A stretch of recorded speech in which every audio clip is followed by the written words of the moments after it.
So decisions, thank you for deciding to be here today and for joining us virtually. And I'd like you to all consider that decisions shape our destiny. As busy professionals, we know that the daily decisions we make can positively or negatively impact our lives. And I know at the tender age of 17, I made a huge decision that impacted my life when I decided at 17 to join the Marine Corps. Soon after signing that paperwork, I was in basic training, and we got to do all types of cool things in basic training, including throwing real live, boom, hand grenades. It was my turn. Now I'm going, like, I've got the live hand grenade, I'm up, and I forgot what to do. I couldn't remember if it was thumb clip, pull pin, or pull pin, thumb clip, but I am standing there holding a live hand grenade. Now, somehow, I did manage to rip the pin out, and it's go time. You can't jam the pin back in once it's out. I've got that Marine drill instructor right in my face screaming at me, Veltri, throw it! Throw the grenade! And I've got a big decision to make here.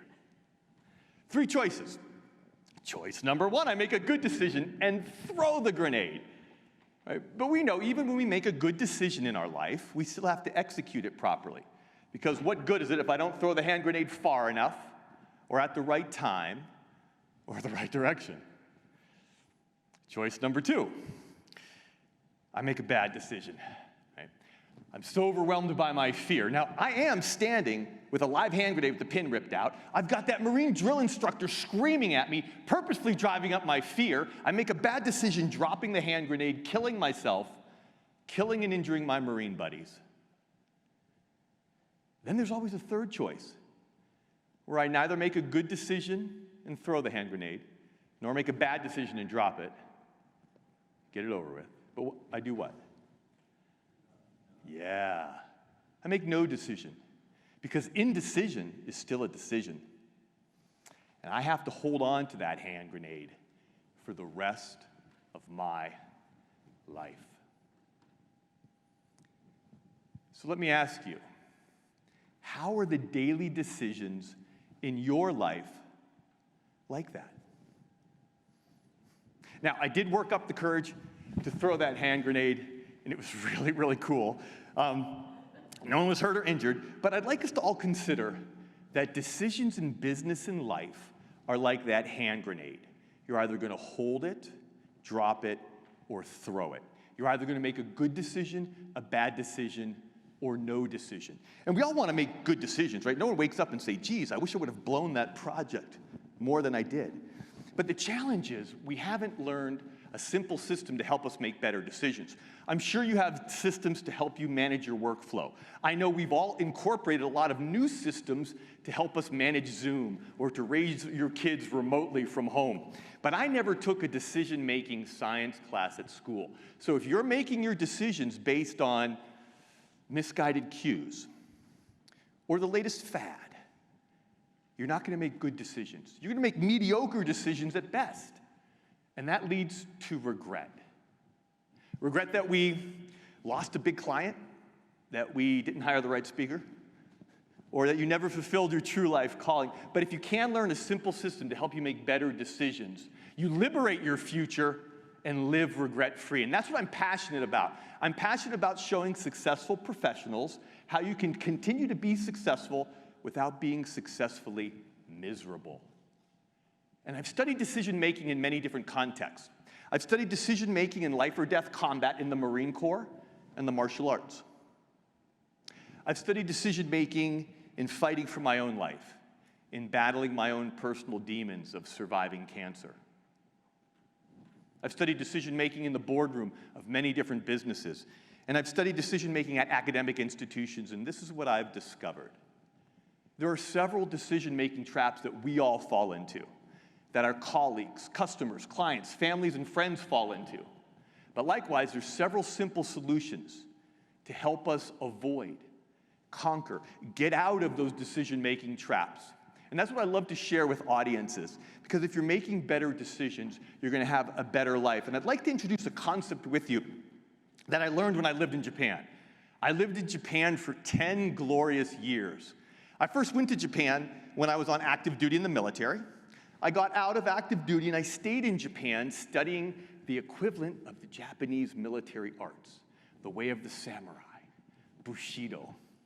Now, not only did I study the external martial arts, but more importantly, I studied the internal mindful arts. I studied Zen meditation at these temples in Japan that were 1,000 years old. Now, I wish I could have stayed there just doing these really cool things, martial arts, Zen meditation, but I had to pay for it somehow. So I was working as a consultant for a top-rated firm setting up global Fortune 500 companies throughout all of Asia Pacific. And I'm working on some really complicated, really cool projects. And as I'm working on these projects, I realized that what I learned in the military, what I learned in the martial arts, what I learned in mindfulness was applicable on the battlefields of business. And I came across this Japanese concept called Mushin. It's a Japanese word that means no mind. But I'd like you to think of it as no distractions or clarity. Clarity to make the right decision at the right time, all the time, but especially when the pressure's on, when the pace is fast, or when the pace is agonizingly slow because you're trying to homeschool your 6-year-old and work and do a bunch of everything else. It's the clarity of the enlightened warrior. And make no mistake about it, we are all enlightened warriors, fighting for our careers, fighting for our companies, fighting for our great communities. And I want to arm you all for decision-making battle so you can juggle those hand grenade decisions effortlessly, throwing them the right time, the right place, all the time. And now when I speak to audiences, I'll typically, depending on how much time, introduce 3 to 5 decision-making tools to help your audience make better decisions, to be more successful instead of being successfully miserable.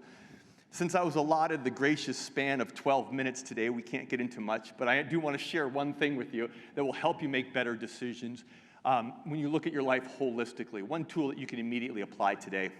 I call it healthy priorities. Just a simple way to help prioritizing your life that will help you make better decisions and impact your personal and professional life.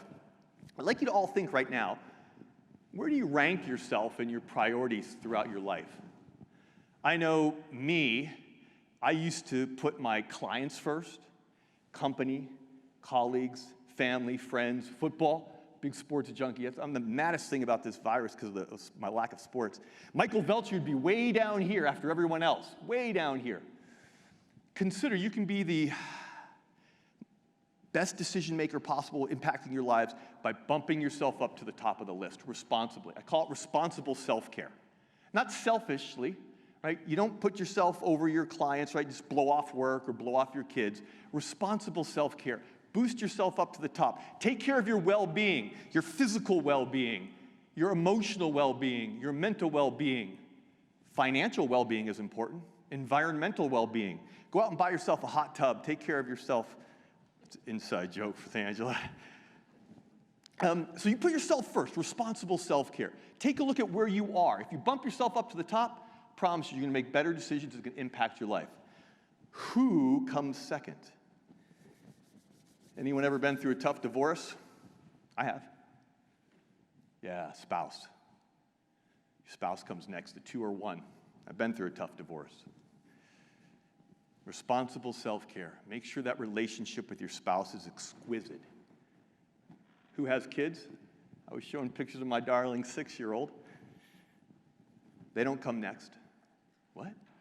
I know we always say, my kids come first. Sure.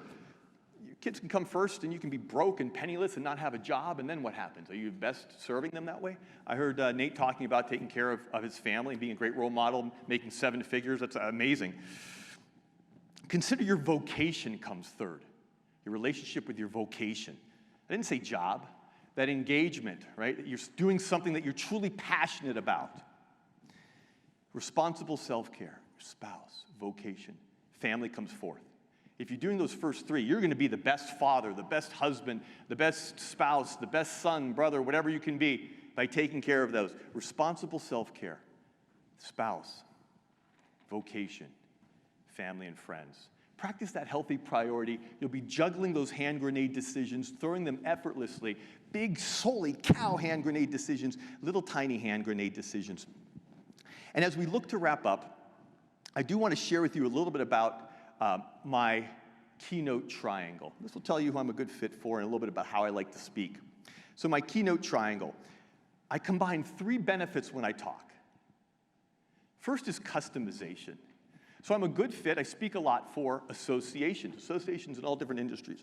Do a lot with financial services, a lot with healthcare. As a cancer survivor, I'm really passionate about the healthcare industry.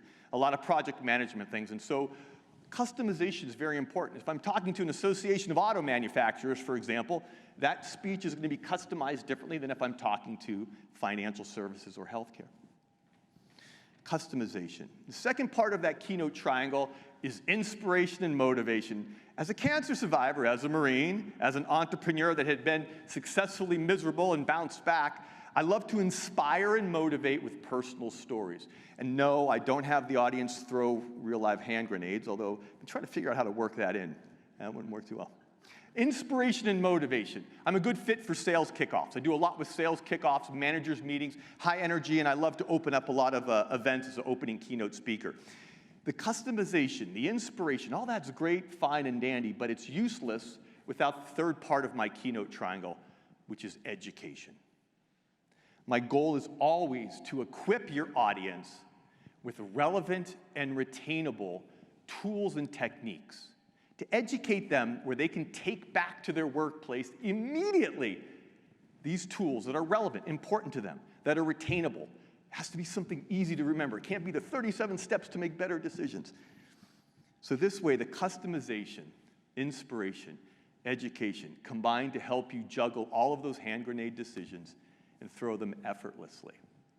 So you can make the best decision possible. Because remember, those decisions in business and life are like that hand grenade. You're either going to drop it, hold it, or throw it. You're either going to make a good decision, a bad decision, or no decision. Angela, thank you for making a good decision to have me on your stage. And to my fellow speakers, you're going to have some great folks coming up after you. It was very nice to meet everybody here and to see our friends virtually. I look forward to talking to everyone again soon. Thank you all very much. Thank you, Holly.